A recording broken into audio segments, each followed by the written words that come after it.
You can't look to other people to support you for you to go do something. If you're saying you need to give me this so I can do this, they're not the problem. Your thinking is the problem. She's the Secret Service agent who's protected presidents, and she looked after the Obamas, Clinton and Bush. With a master's in forensic psychology, she worked complex undercover missions. My girl, Evy Poumpouras. Ask people questions, drop a question, and go quiet. Let them reveal themselves to you. If you want to know how to read people, and if you want to know to gauge who's trustworthy, who's not, who's reliable, let them show you. But if you're jabbering away, you're not going to see it. The mistake we make is we think there's good and there's evil. Evil people do bad things. Good people do bad things. Good people take advantage. Good people will hurt you. What's the tell or the question to know if someone is really lying? Okay, I'll answer this question. You have really kind of exploded in the last 3 or 4 years with your content.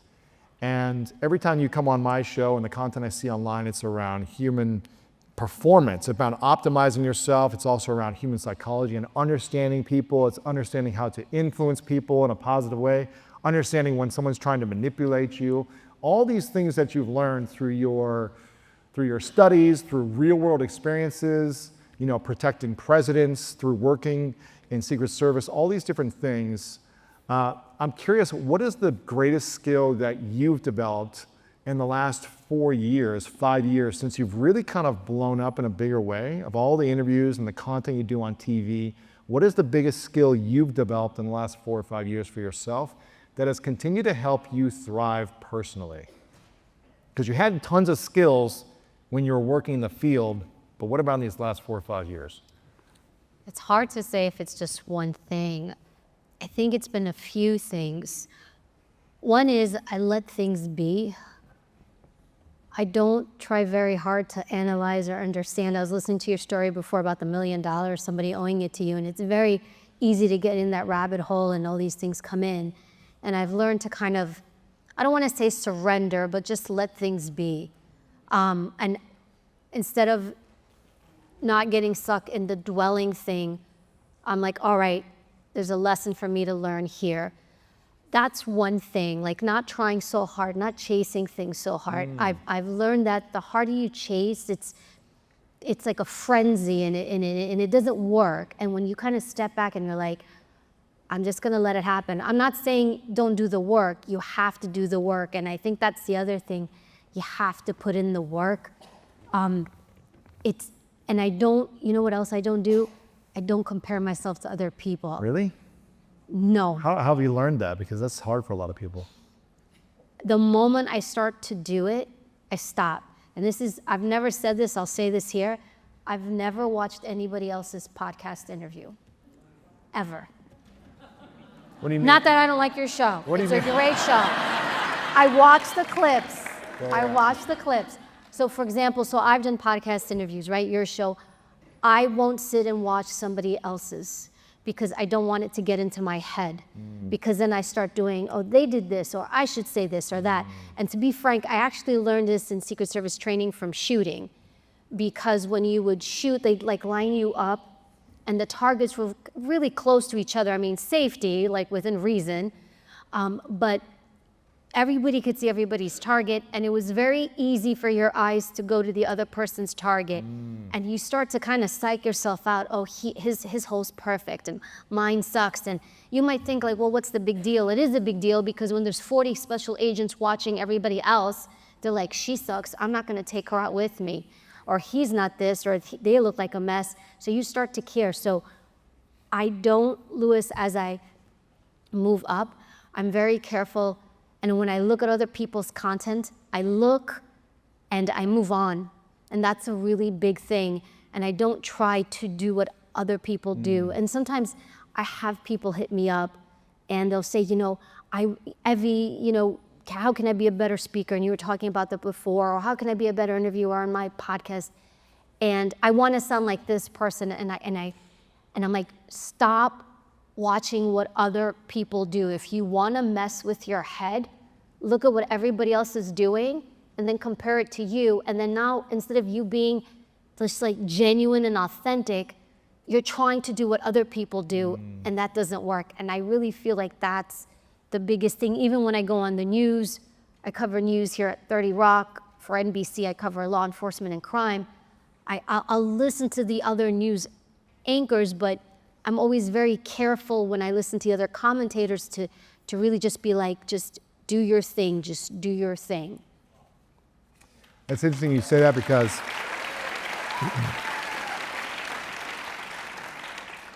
it's interesting you say that because when I launched the School of Greatness over 12 years ago, I remember saying to myself, I don't want to hear another I don't want to listen to any podcasts because I don't want to be influenced on what other people are doing.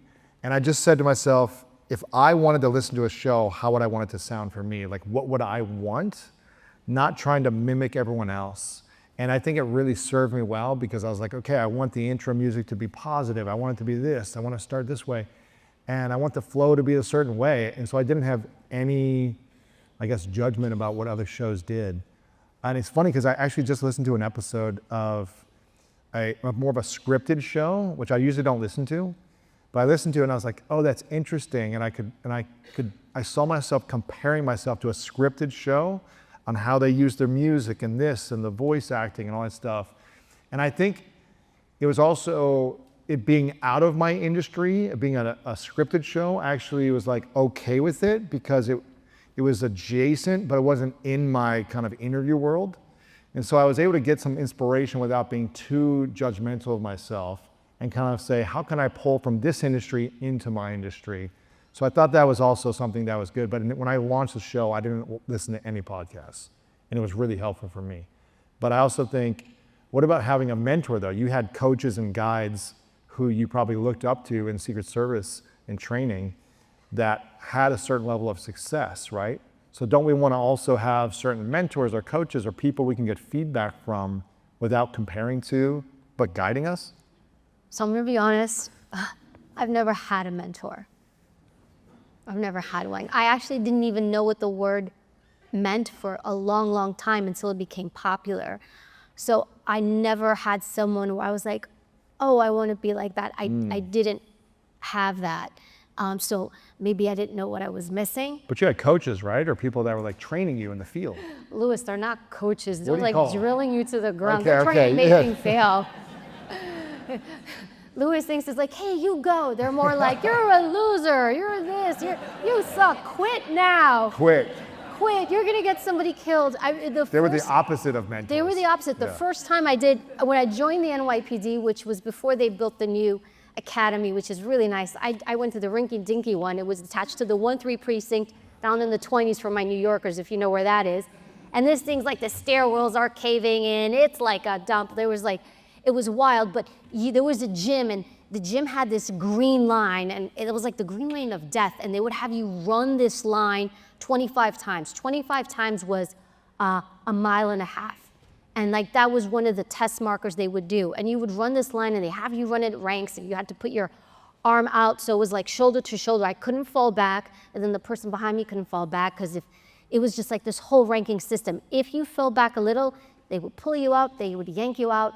And then it's not like they feel bad for you. They'd put you in the middle and then they'd have you run suicides back and forth across this huge gym. I mean, I would see grown men go over to the trash can, puke, and then they'd be like, get back in there. So the first time, like, I wasn't a great runner. I never really had to run before I went to the academy. So my first run, I fall out. I'm what they call a fallout, and they yank me out. I will never forget the instructor. She was like, and it was a woman, you think women. She was like, come on, drama queen, get out. I was thinking, where's this coming from? And I'm doing my runs, my suicide runs, I'm heaving, and then they have me and the other fallouts stand in the middle, the run's done. They make everybody in the gym do an about face to look at the center, and you're looking at about maybe 500 people. And they get in there and they're like, do you see these people here in the middle? They're gonna get you killed. So when you all go in the locker room downstairs to change, you tell them they need to quit. You all should not be here. Wow. Get out. So those were my coaches, Louis. Interesting. When you have people trying to get you to quit and that's their job, how do you learn to have self-respect or believe in yourself that you're capable of what they're not telling you to do? when I started in the NYPD and I joined, I was very naive. I was like, NYPD Academy. It'll be like college. I'm like, it'll be fine. I just survived college, and I was very wrong. They're paramilitary structures. So I was very a novice. I knew nobody in the military. I knew nobody in law enforcement. So when I went that first week, and everyone's yelling at you, they're talking to you like you're garbage. That's just the way it was. I remember that first week being, what did I do? And then my family too was not supportive at all. They thought I was bonkers. All my friends thought I was nuts. So I was really, really very alone in that moment. And I had one friend who had done wrestling, sports when he was in high school. And he's like, and I remember being upset. He's like, and I was like, I'm gonna quit. And he said to me, don't quit, it's a game. It's a game. And I'm like, what do you mean it's a game? I didn't understand. He's like, that's what they do. They wear you out. And they want people to quit. They want the weak to quit so the strong stay. And he's like, don't let them win. And I stuck it out, and every day got a little bit easier and a little bit easier and a little bit easier. But yeah, you go in there, you feel like a loser. You do, you feel like you're weak. You know, and you're in front-leaning rest for nothing. I remember somebody's phone went off in my company. It was called a company, like in the back. Instructor hears it, and he's like, everybody get down, and they put us in front-leaning rest for something like 30 minutes. So if you don't know what that is, plank or something? It's a plank, Okay. but a really horrible one. Wow. So I had to really endure that. And then, you know, when you go to the U.S. Secret Service Academy, again, like everyone's looking at you going, and that's even more curated. NYPD, 1,500 people in my class, NYPD cadets. First month, 300 quit. Wow. They were happy to see you go. They're like, bye-bye, bye-bye, don't come back. They didn't care. And then NYPD, now I went to a class of Secret Service 54, and now like you're really seen. And there they invested in you because it was a much more lengthy process, and they did want to see you succeed, but at the same time they're like, hey man, if you can't cut it, there's the door. And so you really have to endure, and sometimes people may not want you there, and then that's another obstacle. But every day, everybody's seeing what you do, and even grades, like they would post scores up so people could see it. So there was no, yeah, it's no, so it's also the shame that you don't want of not performing. So it's not just for yourself, it's like everybody seeing you not do what you need to do. I know there's people here who've had maybe parents that didn't believe in them, or siblings that were putting them down, or just didn't have good experiences as adults where people weren't empowering them. So how did you learn to feel empowered when people were trying to force you to quit? They wanted you to be humiliated. They wanted you to look bad. They were happy if you failed. How did you stay, I guess, confident or believing that you were above it and create an environment of, I'm okay no matter what they think? So there's kind of two lanes. One lane is it's people that love you and care about you but don't support you. And then the other lane is people that maybe envy you or jealous of you, do want your harm. This lane here, they need to not be in your life. And the moment you realize that, you don't have to tell them, but you should start to fade out. You know who those folks are, and you don't need to be like, hey, you know what? Save it. Save it, because you need that energy so that you can go do what you need to do, right? The point is to fade out. And then before you know it, you're not there anymore, and they're like, where'd she go? I've been gone months. Right.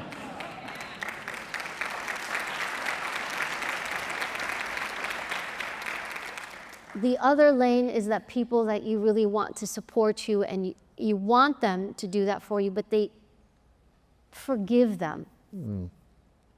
My parents were immigrants. My mother grew up in a village, like literally a village, dirt poor. I mean, the bathroom was in the forest. And when I was a kid and I would go visit, like it was a hole in the ground and a shack next to the chicken coop, right? And so my mother grew up dirt poor. My father grew up very poor, dirt poor. They were from Greece. So they couldn't, they couldn't understand what I was doing. They didn't understand it.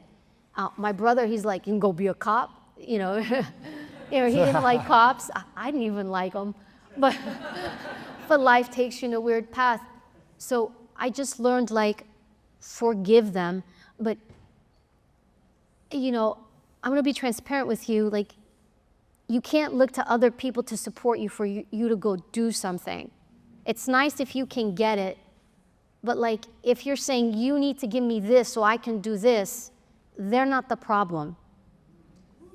Your thinking is the problem. Can you explain more of that?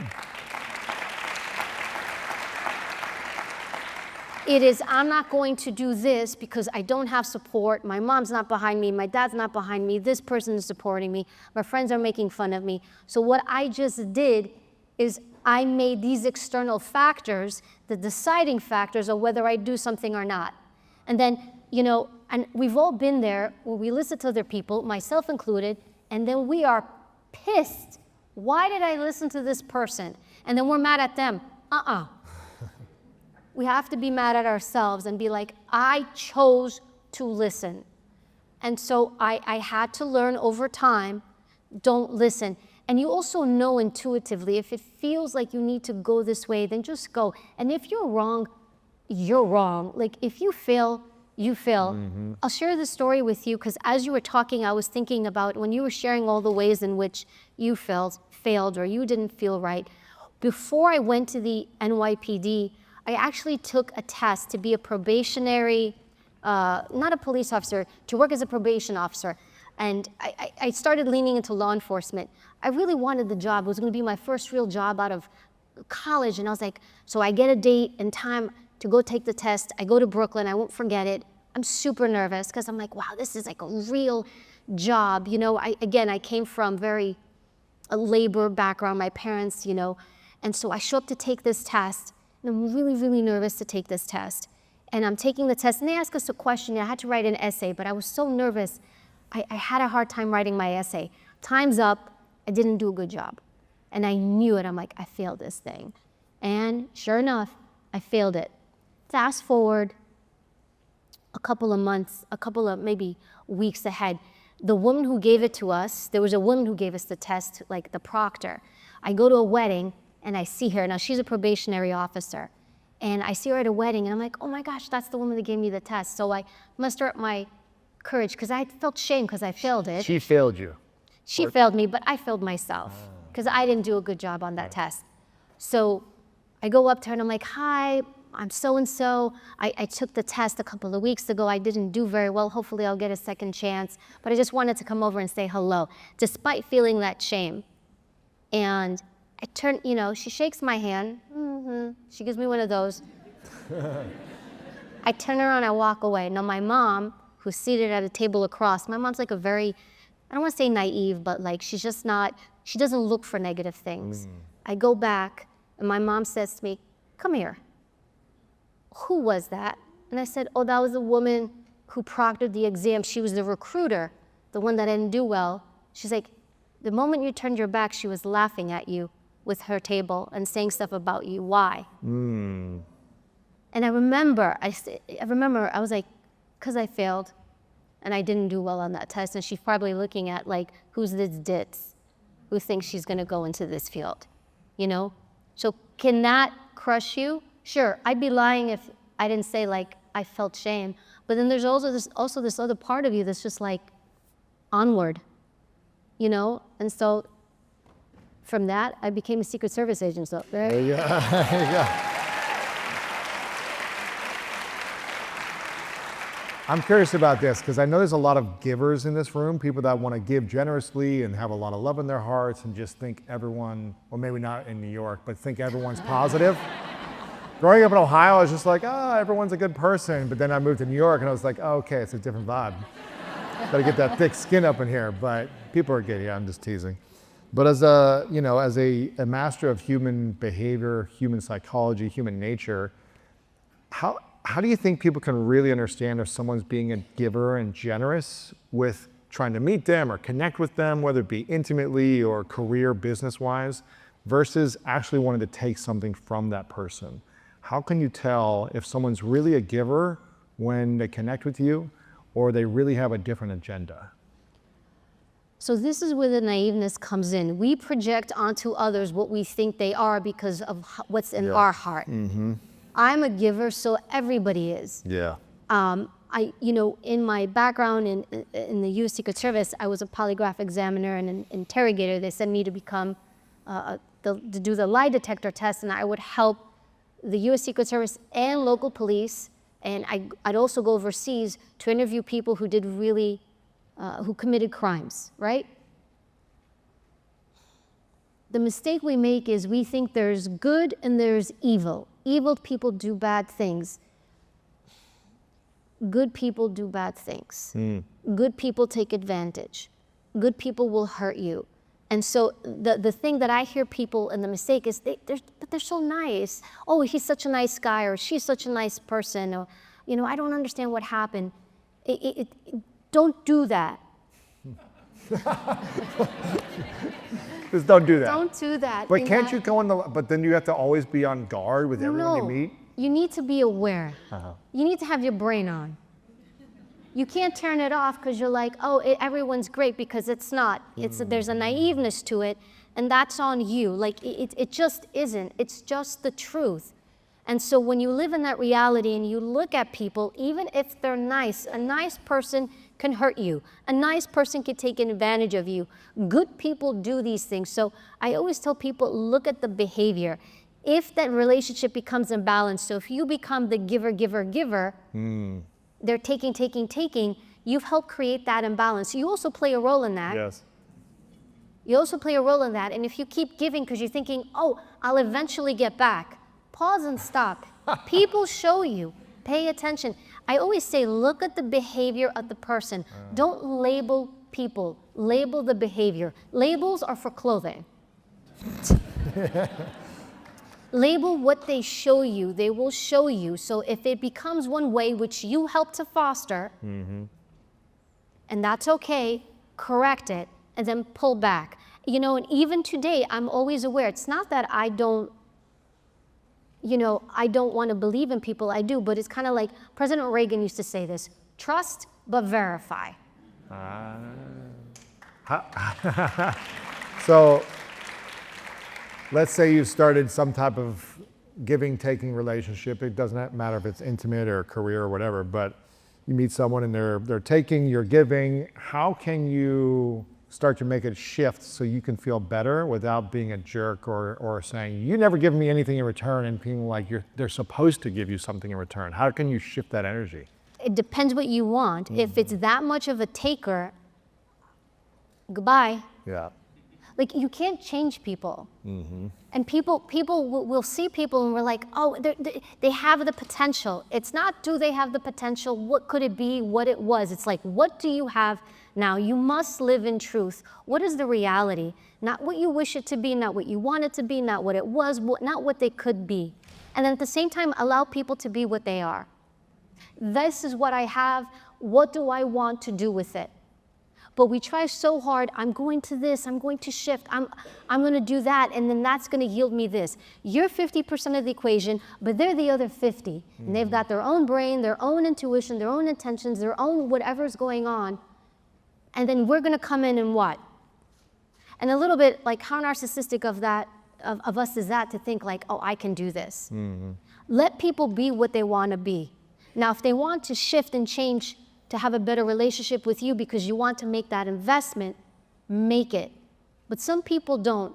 Leave them. And then now you have a choice. Do I keep you in my life? Okay. If I don't keep you, goodbye. If I do keep you, how much do I keep you, or how much do I interact with you so that I am also healthy? Right?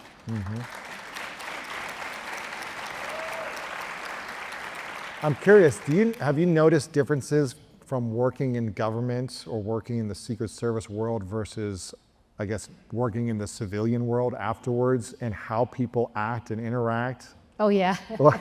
What's the difference between the government world versus civilian world? Well, I can't say government because it's a big word, I can say U.S. Secret Service because everyone's cool. right. But like, I'll give you an example. If a special agent said to me, Evy, I'll call you tomorrow at 9, they called me tomorrow at 9. If a special agent was like, I'll meet you there at 9, they were there at 8:50. Or in the civilian world, it's like, I forgot. I went by Starbucks. You know, I overslept. Like, you showed up. Like, you showed up. And also, there was a lot less personal stuff. Like, you didn't bring your baggage with you everywhere you went. Really? You burden other people. It's okay to go to people for guidance once in a while, but it's also how much are you going, how much are you taking from people? So if I come in with all my problems to work, you're just like, I don't want to stand next to her. I'm going to get one right in the head because she's going to be thinking about, you got to be on the ball. So you got to perform. Also, like, sick leave did not exist. You never called out sick, at least on the president's detail. You never called out sick. Sick leave was something you scheduled. So if you were sick, you showed up either sick to the White House and maybe they would send you home. Wow. Or you were in the hospital. Right. You could not call out sick because if I called out sick, the whole system or structure that was created would collapse. Just one player not there, so you showed up. So in the civilian world, not everybody shows up. So you choose who you're gonna be. You could look at other people that are like, but they do that. I don't care about them. Yeah. Like, it's always like, what's your integrity? What's your character?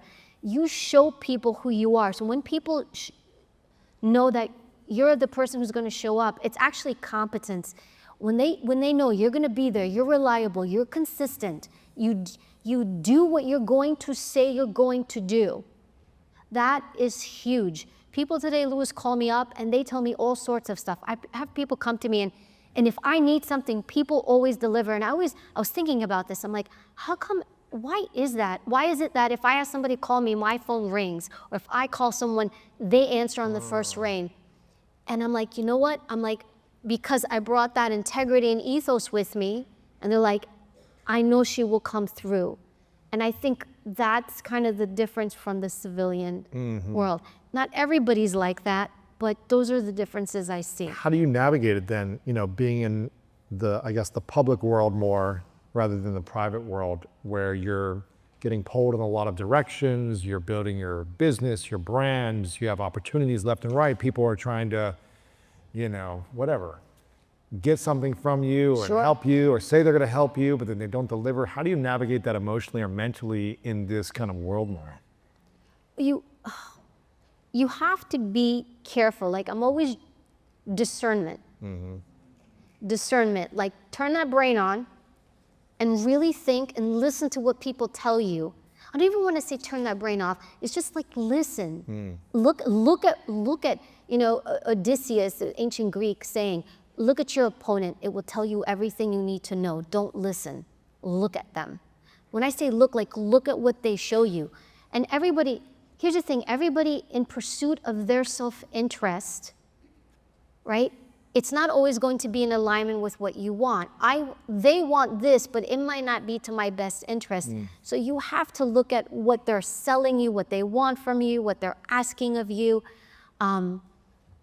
whether you want to give them that or not. You don't just always have to give. You want to have that discernment. Make good choices. You're going to make bad ones or make mistakes sometimes. It's okay. And at the same time, don't be afraid to make mistakes. But I navigate carefully because you're right, and again, I was listening backstage, you know, as you move up, as you've done well, it's like, hey, Louis, remember me from middle school? You know, and I'll get, you know, messages sometimes. I got a message from a girl that bullied me. Like, hey, Evy, oh my God, remember me? We used to go to school together. Like, on social media, I'm like, this person? You know, she's remembering like rainbows and unicorns. And I'm like, do you remember what you did to me, right? Those things will happen. But going back to originally what you asked me, the key is this. We don't bend the world to us. We don't make people adapt to us. We become adaptable to the world. So when I shift, I shift with who I have in front of me. This is not manipulation, and this is not me pretending to be something I'm not. I look at the human being I have, I look at the behavior, and I adapt to them and to their world. I don't make people come to me. Really? No, because that's rigidity, and then I'm gonna have problems. That's the mindset, well, I'm just gonna show up, I'm gonna be me, and whoever likes it. Good luck with that. And if they don't accept me at my if they worst, don't? they don't deserve me at my best, that type of saying, right? Yeah, it's like, who do I have in front of me? Also, who is this person? What do they need from me? Sometimes you may have to work or do business with someone you don't like. You may not have a choice. That's okay, but then you adapt your behavior to fit that situation. That's what I mean by adapt. What's the environment I'm in, and what version of myself do I need to bring to be successful in this environment? Some people, you have to be careful. Some people, you shouldn't share so much. Some people, you can be open with. Some people, you can go to share a problem. Some people, you cannot. You adapt to the world, and you will do great. It was the same thing that I learned when I did interviewing or when I dealt with the public. If I had somebody highly emotional, okay, I knew that I would have to pull back on the Secret Service persona and bring more of Evy in the room. I would look at them, like there was this young woman who, you talked about, sexual assaults against children. Sadly, I worked many of those cases. There's so many out there, and it's just such a prolific problem, and it's just not talked about. But I would work so many cases where I would have to talk to offenders, and sometimes I would have to see who do I have in the room. One case, I had a nanny, and she had done something to an infant. And there was a fracture in the infant's arm, and they suspected the nanny. State police interviews her multiple times. They're like, nanny's gonna give you nothing. And the state police actually called U.S. Secret Service and said, look, we think she did it. Maybe the dad, can you send an agent up? And so I would go out to help with these difficult cases. And in fact, they were like, we're not sure if it's the nanny. We're not sure if it's the dad. So I remember, I was like, send me their statements, because they gave written statements. And I read the statements, and after I read the nanny statement, I'm like, I want the nanny. It's not the dad. So I sit with the nanny. It's this young woman, single mom, overworked, 2 kids of her own. She's trying to show up to do babysitting, to make a living. She's sitting in my chair, and she's like this. And she's talking to me like this. And I mean, this girl looks broke. I mean, broke. In so many ways. So I can't come in like, hi, I'm Special Agent so-and-so, good to meet you, have a seat. Hi, I'm Evy. How are you? Can I get you something? Do you want something to eat? Do you want something to drink? Please sit down. And she had a softer tone. I brought in my softer tone. That's what I mean by adaptability. It was still me, but it was the version of me she needed to get through that interview. I also needed to know what she did or didn't do. So she had been interviewed 4 times by state police, gave nothing. Hour and a half, I had a confession. Wow. I didn't even have to polygraph her. So people will reveal more and adapt to you more if you're willing to adapt to them. Let go of your ego a bit. Stop flexing. We don't need to flex so much. Is it more of the questions in which you ask or the energy in which you bring the questions that gets someone to reveal the truth about something they're holding back? It is both. It is both. Actually, it's probably less of you asking questions and more of you shutting up. Shut up. It's like my ethos. When you talk a lot, you do not allow other people to reveal themselves to you. I don't like to talk. I know I'm on stage and I know I'm doing the talking with Louis, but in reality, I am that person who's just like, tell me about yourself, because I don't want to talk about myself. Ask people questions, drop a question, and go quiet. Let them reveal themselves to you. If you want to know how to read people, and if you want to know to gauge who's trustworthy, who's not, who's reliable, let them show you. But if you're jabbering away, you're not going to see it. So there's so much power in gathering, I call it gather intelligence. Gather intelligence on the people around you. Then you can make educated and well-informed decisions on who you should do business with, who you should date, who you should marry, who you should be around, and who you should have no contact with. But you can't make those decisions when you're doing all the talking. I really am a proponent of less. And honestly, people love to talk about themselves, don't they? Let them go. They're gonna love you for it. Exactly. They're gonna be like, that lady Evy, I love her. Exactly. There are some people, Evy, that are masters at lying. And there's some people that are not good liars, and you can tell, like, oh, there's something off. They have easy tells, or they're just like, it's hard for them to lie, right? They'll try, but something's off. But for those who are masters at lying, or maybe they just hide just enough of the truth, or they just don't reveal certain truth, it's like a gray area. What's the tell or the question to know if someone is really lying? Okay, I'll answer this question, but I'm curious, what kind of liar are you? Everybody lies, we're all liars. Let's own it. I'm a naive liar? I'm a naive liar. What does that mean? It means it means if you ask, here's the thing, when Martha, this is a commitment I made to Martha the day I met her. I said, you ask me anything, I'll tell you the truth. But you don't have to but also don't ask me, sir, I may not want to have the conversation that you're asking me. So I may say, like, I'm not having this conversation. So don't ask certain things that I also know you don't want to know about my past. So it's more like, it's not like harmful stuff, like I just don't want it to be some ideas in her mind about whatever, past relationships or just positions, whatever it might be, right? It's like, okay, let's keep certain things out. Do you see how much you learn when you don't talk? So it's more of a naive, exactly. I'm just sharing everything now. No, but I told her, you ask me a question, I'll give you the truth. But you ask me a question, I may not reply and say, it's not something I want to talk about also.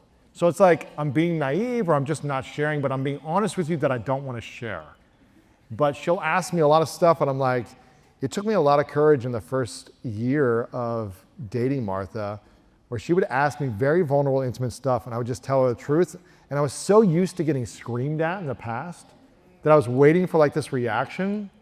And this is when I knew that Martha was the right match for me, when I could be fully truthful about anything that I'm afraid of or ashamed of, or just like things that I've done or whatever it might be, and her accept me. Maybe she didn't like it. It's not like she was like, oh, I'm glad you did that or went through that experience. But she was like, okay, I accept you. Like, I understand this is part of your past and it's all the part of you and that's okay and I accept you. And I never felt emotionally safe in intimacy because when I would share the truth, I would always have some negative reaction or some blow up or frustration or sadness, whatever it might be. So for me, it allowed me to continue to be truthful about everything and feel like, oh, I'm gonna feel safe either way. But I don't think you should be truthful to everyone about certain things. It depends on context, right? So what's well, Martha's a great interviewer, by the way. She's great. I need to meet her. She's great. So she makes you feel very safe in her presence. So what she does, and is what you should all learn to do, is she doesn't show judgment. If she wants to know the truth about something, you want to be non-judgmental. Mm-hmm. Even if that person is telling you something you don't want to hear. Let's say you have a partner or spouse or someone you're with, and you're trying to figure out if they're cheating on you. I'll make it super simple. And if they start to reveal stuff and you start yelling, guess what? Oh, yeah. Interview's over. Uh-huh. So here's the question. What is your goal? If your goal is, I need to find out what this person has done so I can make a decision of whether I want to stay with them or not. I need information. So this is when you have to self-regulate and say, I'm not here to yell, I'm here to get intelligence, intel, so I can make a good decision. Because when you don't have intelligence, you make bad decisions. That's true. When people feel that you're going to judge them, they're going to stop telling you stuff and they're going to filter information. And then you're gonna make bad decisions in life because you don't know the truth. And the choices you make are made off of bad information. That's the key. Then when you get everything you need to get, then you can go. So there's a difference. Do you want to be right and ream the person, or do you want to get the information so that you can truly know what to do? So that you can play chess. There's checkers and then there's chess. People that yell and scream and you know, and I'm not saying that sometimes it's very emotional and we lose it. Self-regulate, like own it. I'll tell you the story. I had a boyfriend. Actually, boyfriend, we were together, he leaves me. He starts dating somebody else. Broke my heart, broke my heart. How old are you, roughly? I'm in my 20s, I'm in my late 20s. Secret Service agent. I know. He was a Secret Service agent. Believe that? He was as well. He was as well. He was as well. So he leaves me, breaks up with me, and then I surmise he's seeing someone else, and then he is. Goes to that person, sees that person. Then all of a sudden he reappears months later. Evy. You know, now he broke my heart. So of course, when they do the leaving and you're the one left, you're like, oh, he wants me back. Right? He's back. But something wasn't right, right? And I'm a polygraph examiner at this point, so. And I surmised, I'm like, I think he's still talking to her, but he's trying to talk to me. Sneaky dog. Sneaky dog. So as painful as it was, Sneaky. I started asking questions. You know, what happened? You must miss her. You talked to her? What was that like? And he starts revealing information to me. Now, my heart's broken as I'm hearing this. Don't get me wrong. But he starts revealing, yes, I'm talking to her and I'm talking to you and I don't know what to do. I'm so confused. I'm like, must be confusing, you know? I mean, tell me more. So I'm sitting listening through this. But you also emotionally, as a human, you probably miss him, or you felt hurt or sad, or maybe you still had some feelings. I'm from New York. I was doing every like FFF, like I'm trying to make this PG rated, this interview, but inside me I'm like, I'm New York. I'm like, I'm gonna key your car. That's what I was thinking. And like, I'm gonna key this guy's car. That's what we do in New York. It's like, I was playing it all out in my head. I'm listening to this because I need to know what's going on so I can make a decision. Because I don't want to get hurt again. Yeah. First time, okay. Second time, it's on me. So he reveals everything. He's like, you know, so in the end, it's like, I just don't know what to do. I don't know who to be with. This is where I got him. I got it all. I was just like, so it ends. I have everything I need now. So I still couldn't help myself. I'm not saying you should do this, but I was like, you know what? Let me make it easy for you. I'm no longer a choice. I suggest you go to her. Wow. So. Now, I'd be lying if I didn't tell you it broke my heart, but at least I had enough information so I could make a good decision for myself. Because I didn't show judgment, because he could have started telling me this stuff and I could have shredded him. I'm Greek, I'm from New York, forget it. How did you develop enough self-worth that once you were, I guess, hurt or left, that you didn't feel like you were going to go back to the same person who hurt you? Because I know I've made that mistake in the past, and I'm sure people here who have gotten back into a relationship where they were like, oh, this person, I knew they weren't right for me. I knew there was something off. We broke up, and now we're going to go try it again, but something's still not off. How did you get the courage or the worth or the knowledge, I guess, to say, I'm going to be okay without this person, even though they're saying they want me back? And maybe I miss them a little bit, but I'm going to be okay. Because you are going to be okay. In the end, isn't it always okay? It always levels out, right? It's always okay in the end. It always is. No matter what you go through, it's like this. But it's your choice if you want it to go like this or like this. There's something I adopted, and I really have to say that being in the U.S. Secret Service helped me adopt it unawareingly. It's a neutrality mindset where you don't have high highs and you don't have low lows. And you kind of live always in the middle. So even when devastating things happen to you, you don't drop. But at the same time, like, I don't celebrate high highs. I'm not like, oh my God, you know, like my book is gonna be this or my book's gonna be that. Like you launch a book, you want it to be great, but you can't tie your happiness to how successful, let's say, the book is or isn't. I hope it does great, but if it doesn't do great, I'm okay. Because if you're like that extreme where you celebrate the high highs, then when you crash, you're gonna crash. But if you're somewhere in the middle and you have this, it's a neutrality mindset. Actually, Dr. Gabrielle Lyon is the one who kind of like, I think you've had her on your show as well. Yeah. So she's my doctor, and she actually treats a lot of Navy SEALs, Secret Service agents, stuff like that. And she's like, you're all the same. She's like, none of you get super excited, but none of you get devastated when something happens, because you start to learn to live in this middle space. Because what you don't do is you don't allow external factors to dictate, I'm happy, I'm sad, I'm steady. Now I might do this here and there, but I'm not doing this, and I'm not doing this. The external environment cannot dictate, and truly other people cannot dictate where you're going to be, because people can come and people can go, and although something may start positive, it may turn out a different way, and it's okay. Yeah, and going into the, getting the intel from someone, you mentioned the word like not being judgmental. I think one of the things that Martha has learned through being an actor for a long time, she's always telling me, when you're taking on a role of an actor, as an actor, and you're taking on a role from a script, you can't judge the person you're taking the role of. You can't make them wrong for being a drug addict or whatever it is, because you're not gonna be able to live their experience as an actor. I don't know if there's any actors in here if that relates to them, but so maybe that's why she was able to be non-judgmental with me, because she's had that practice where it's almost like you're being neutral in your emotions about someone so you can get more information from them. It doesn't mean you accept them and you're gonna be with them, but you're being neutral, you're being non-judgmental, at least in the time being, to get the information. Then you can make your judgments of whether you want to work with them or be with them or not, I guess. Yes, it's like you need information to make good decisions, but if you're getting bad information, you're gonna make bad decisions. It was the same thing like in the interview room. Like I interviewed people who committed terrorism or terrorist sympathizers. So I was in Ground Zero on September 11th, like the US Secret Service field office for New York was there, and I endured that whole day. I lived through it, and I'm fortunate to be here, but I lost colleagues and I lost friends.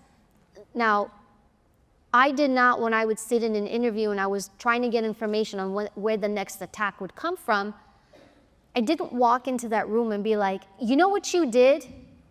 Do you know what your belief system did? Do you know what you almost killed me and you almost caused this? First of all, who would I be making that whole interview about? Me. Why was I there? I was there to get information, to find out where the next attack was coming from so more people didn't die. That was my goal. And so I would self-regulate, and in all the interviews I did with terrorists or people in that sphere, I never once ever brought up 9/11 or my experience. Really? No, Wow. because I would make it about myself. What is your mission? What is your goal? I need information, and what I needed was information on when the next attack was coming. Because sometimes they'd come in and they'd say, oh, there's an attack coming, it's coming from here. And what their goal was is to get us to shift all our resources here so the attack could come from here. But that, I would make it about me. So it's like, what is your goal? Have your goal. What am I trying to achieve? It's not that you're not going to feel things, but when you know your goal, then you're able to steady yourself. So every time I walked in, what is my goal? My goal is to get to X. How do I get to X? I'm not saying I'm not going to be upset, but you must regulate your emotions. If it's like, well, this person did this to me, it's not my fault. No, no, no, no, no. You decide what behavior you're going to show. You decide what you reveal to others.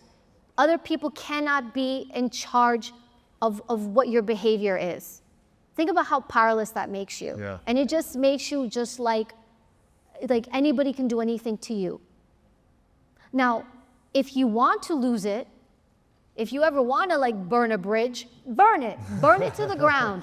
Just make sure you are choosing rationally to burn the bridge. And you don't want to go back. You're not going back. You could just be like, I'm gonna burn this thing down and I'm okay with it. Torch it. But make sure you're doing it because you intelligently chose to do it, not because you lost control. Yeah. Somebody got the better of you, and you said and did things that you wish you hadn't done, and now you're pissed at yourself. It's gonna happen to you, but at least learn from that. But don't, what sometimes we do is like, that person did this, so I reacted to that. So then you're just a reactive person. Yeah, amen to that. That's good. Amen to that. I've got 2 final questions for you. This has been really powerful, Evy. I appreciate you. One of them is around the idea of adapting to the people that are in front of you. Like, I think you said be adaptable to the world. Is that what you think you said? Something around that? How do we be adaptable and flexible around different individuals without feeling like we're flip-floppy, chameleons, kind of like snaky, like different? How can we be authentically ourselves, but adaptable to someone else so they feel it's also you're being authentic? First of all, be genuine. Just be a genuine human being. You don't have to agree with people, but you can be genuine. You can show people interest. You can be curious. Like, you can be that. Be a genuine person. I wouldn't even say be authentic, because my authentic self likes to wear leggings and, no makeup, and I don't want to bring her like at a place like this, right?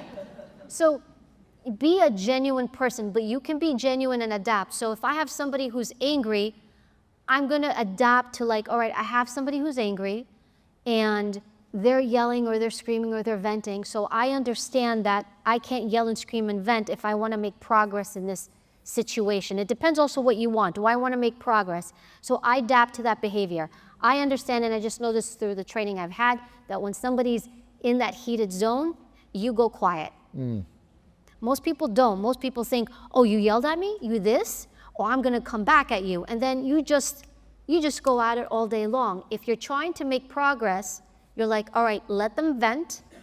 And then when they're done venting, it's like, and you've had it where you're like, I'm done, right? But when people try to tell you, calm down, relax, you get more pissed off because you just wanna get it out.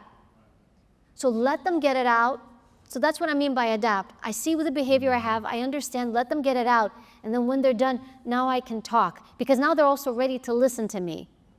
Because sometimes we try to talk or interrupt them.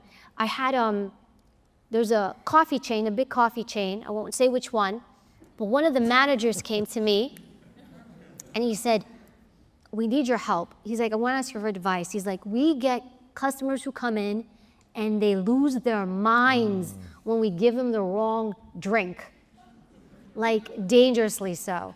And he said, I have an example to give you. He said, one day somebody came in and he was given the wrong drink, the wrong coffee concoction. And he leaves, comes back, and he is livid. And he starts yelling at the barista behind the bar. And he's escalating and escalating and escalating to the point where he's like, I actually thought he was going to hit her. Wow. And he said, I'm ashamed to say I didn't know what to do. I was the person in charge and I didn't know what to do, and no matter what we did, it escalated. So I said, okay, let me ask you something. When he came in, what did you guys do? Did you guys, walk me through what happened? And when he comes in and he's yelling and we're telling him, calm down, we'll fix it for you, sir, there's no need.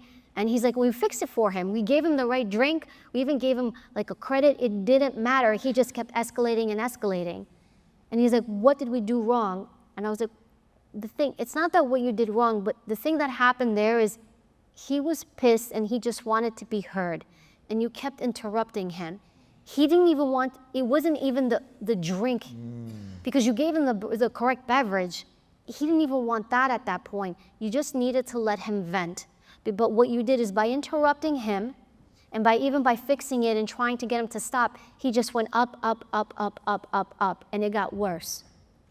That's what I mean by adaptability. What do I have in front of me, and I have to adapt to that situation. Now, the normal New Yorker in me would be like, let's throw down, right? But where would that get me? Nowhere.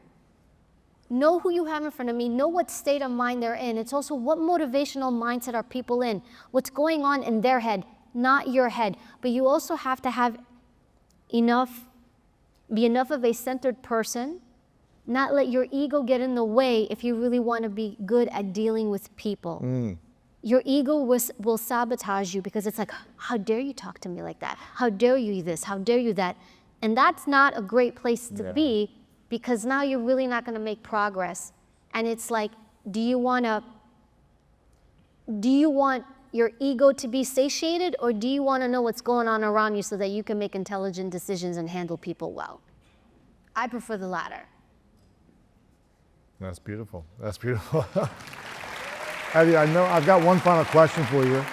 I've got one final question, but before I ask it, I know you have a program about the art of influence, understanding yourself, reading other people, all these different things. You've got an amazing program about this that people can check out right here. We'll also link it up on the recording for people that are watching at home later.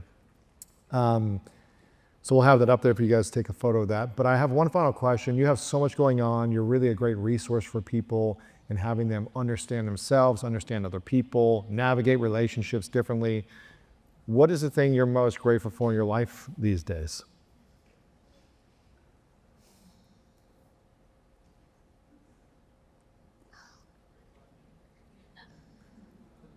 I want to answer it thoughtfully. I guess it shifts in that moment. Overall, like, I'm just grateful for my life. However that life turned out, I'm grateful for it. In my culture, I'm Greek, I'm Eastern Orthodox, and we grew up like, if you want something, you go to church, you light a candle, like we have, like, you actually light the candle, it's very old school. And then I was raised like, you ask, and whatever you believe in, but in my culture, it's like you ask God to, like, or whoever you pray to, like, to give you what you want. And every time I find myself doing that, if I want something, and I go to put that candle in the sand, we put it in the sand, I stop, and I'm like, I just want to say thank you for everything you gave me. I don't need anything.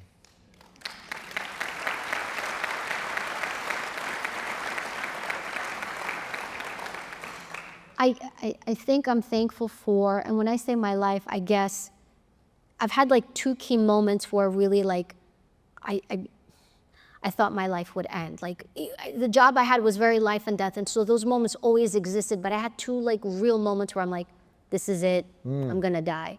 One was September 11th, and in that moment, I remember when everything was happening, and I really thought, I was like, I'm gonna die. It was when the first tower was coming down. I'm like, I'm not gonna live through this. And I remember thinking, man, I'm like, not yet. There's so many things I didn't do. I started thinking about the things I didn't do, and I'm like, if I live through this, I'm gonna live my life. I'm gonna do these things so that I'm okay to go the next time comes. And then the next time I really was gonna die was when I gave birth to my daughter. Something happened during the delivery, and my body just started to shut down, and I started, my lungs started filling up with water. I couldn't breathe, so my oxygen started going down. My kidneys started shutting down, so my body started shutting down, and I could feel the fade. I guess it felt like a fade, and I remember, I'm like, I'm dying again. Wow. And in that moment, I was like, but I'm okay to go this time. I did everything I wanted to do, or at least I tried. Now, of course, my husband's sitting there mortified because I'm about, he's about to lose me. And I tell him the story later. I'm like, I was okay to go. He's like, are you out of your mind? Yeah. He's like, you were going to leave me with the, and but it was the truth. So you could say those were horribly traumatic events, and it depends which way you want to look at them. And I look at them as 2 of the greatest blessings I've ever had. And so I am grateful for those moments because they taught me what my life means, or what life means, and they showed me that, even to this day, I'm okay to go. Are you okay to go? If you're not, it's okay. You just have work to do. But get yourself to that point. I'm grateful for that. That's beautiful. Everywhere. We are grateful for you. We appreciate you. Give it up, guys, for Evy. One more time. Thank you so much. We appreciate you. So many of us are driven by guilt, or we're scared to disappoint people, or we don't want to let people down, or we think it's our job to make other people happy. And when you organize your life around managing another adult's feelings, you become the parent to another human being. And there's a much